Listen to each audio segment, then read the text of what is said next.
In China, silk, jade, and lacquer were all used to produce decorative arts for display from at least the late Neolithic period. All these materials required a considerable outlay in terms of manpower. The items made from them were all probably viewed as precious, and they were used in religious and political display as well as in burials. Their long history added to the value placed on them later in China, when ancient bronze and jade shapes were consciously revived and then imitated in other materials such as porcelain. Of all the hard stones, jade was the most precious. Worked since the Neolithic period in China, it was not only valued for its hardness and rarity, but was imbued with moral qualities. It was also thought to confer immortality. Because it was so hard, jade could not be carved with tools but had to be ground with abrasive sands. Used in early China for ritual objects, it was later used for decorative items, jewelry, paperweights, and small sculptures.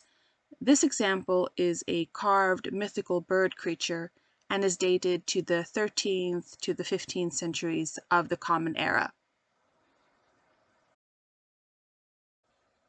Here are a few different carvings in both stone and bamboo. For example, small representations of mountains signify the retreat of the scholar from official life and offer the alternatives of a hermit's existence or of individual expression in the face of strong government bureaucracy.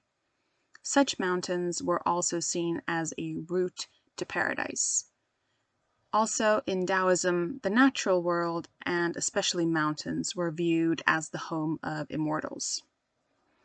The carving made in bamboo signifies a miniature mountain which is carved to look like a rock, with pine trees and an assembly of immortals, some contemplating a scroll on which is painted the yin-yang symbol.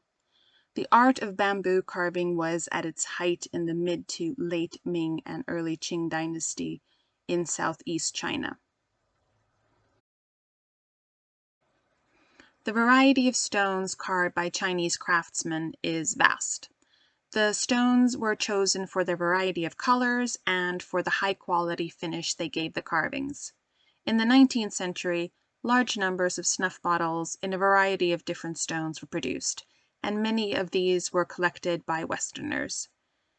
These examples of snuff bottles are both in the British Museum and date from 1750 to 1880.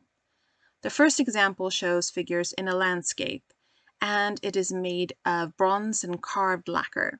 The stopper of the snuff bottle is made in matching red lacquer and has an attached metal spoon. The second snuff bottle is peach-shaped and is made of nephrite jade, with a stopper made of green glass.